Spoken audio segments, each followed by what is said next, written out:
What can I say? The intros to these new classic horror movie reviews that I've been doing means a lot. I love them. Now, I just wanted to just clarify something.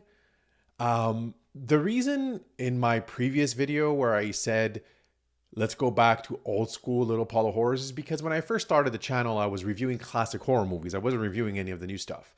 So that's what I meant by that. But I am really glad that you came to visit. I'm really glad that you're watching.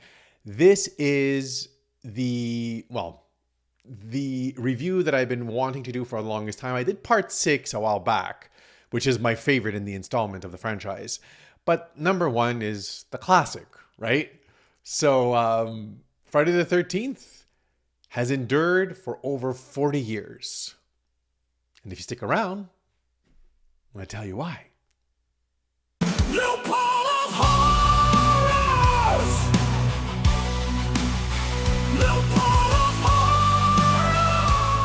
For horror aficionados and casual viewers alike, Friday the 13th remains a cornerstone of the slasher genre, a film that cleverly weaves together suspense, tension, and a pervasive sense of dread, all while planting the seeds of what would become a storied cinematic franchise. Now released in 1980, this film masterfully balances its thrilling narrative and character dynamics, leaving viewers feeling exhilarated yet unsettled. Now, Friday the 13th is the quintessential summer camp horror story. The plot unfolds at Camp Crystal Lake, where a group of young counselors gather to prepare the campsite. However, the ghostly whispers of a tragedy from the camp's past looms large. The narrative cleverly uses the ensemble dynamic while slowly peeling back layers to reveal the fear and paranoia that escalates with each scene. The themes of innocence, sin, and the consequences of recklessness resonate deeply, echoing a cautionary tale for youth. I've told you for almost a million times now, Jason was not in the first movie. Why are you sending me the mask? No, but he wasn't in the first movie. I need something from the first movie. The first movie had Betsy Palmer, which was his mom. Okay, I would appreciate that. Yeah, and you should learn how to speak a little bit better too, because I could barely understand what you were saying. Goodbye. Wow, people can be just so rude sometimes. And trying to make them understand that what was so great about Friday the 13th was that it was a woman. It was a woman who was the killer. That's the best part of it. Not man, not a guy. A woman can do these things too. That's the point I was trying to make. And that's it. What are you waiting for? That's all I have to say. I can't be funny all the time. Watch the rest of the review. Now, the film's tone is a remarkable blend of eerie nostalgia and impending doom.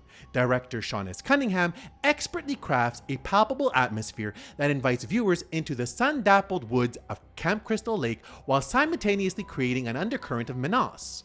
Now, the juxtaposition of serene nature against gruesome violence captures the essence of summer fun, tinged with psychological terror, leaving an indelible mark on those who dare to watch. Now, while the performances in Friday the 13th may not beckon Oscar nods, they serve the story's needs well. Adrienne King shines as Alice, the final girl archetype, embodying both vulnerability and strength, while Betsy Palmer encapsulates the psychotic killer menacing the campgrounds. Each character, from the spirited counselors to the troubled and mysterious residents of the lake, is crafted with distinct personality traits that make the eventual carnage all the more impactful.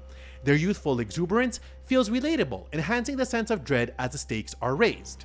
Now, the film's pacing is finely tuned, maintaining a tight grip on the audience's attention throughout its runtime. The crisp editing enhances the tension, with each cut building anticipation and leading to shocking reveals.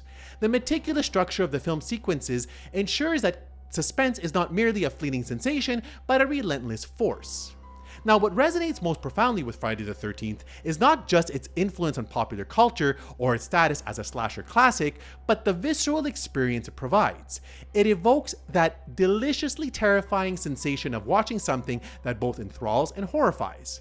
With its timeless themes, relatable characters, and unrelenting horror, the film taps into our primal fears of the unknown, making each scream and jump feel personal.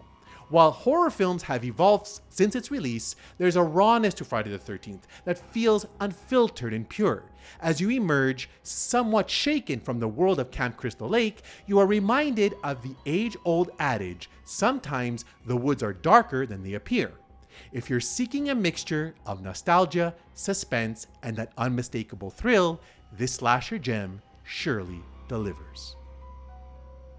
And there you have it, guys, my review on the classic 1980s slasher film, Friday the 13th. I hope you enjoyed it. This movie, it just started everything, right? Mind you, it's a copycat of Halloween, but it still did what it was supposed to do. It does scare you, and even after 40 years, finding out that it's a woman that did this is 40 years ago. That's what I liked so much about this movie, It's like, at the end, everyone gets surprised because it's a woman, not a man. Yes, women can kill. Of course they can. Why can't they? Anyway, so I really hope you enjoyed my review as much as I enjoyed making it. Please leave your comments down below, like, subscribe, and share the show. And until the next time, guys, enjoy the show.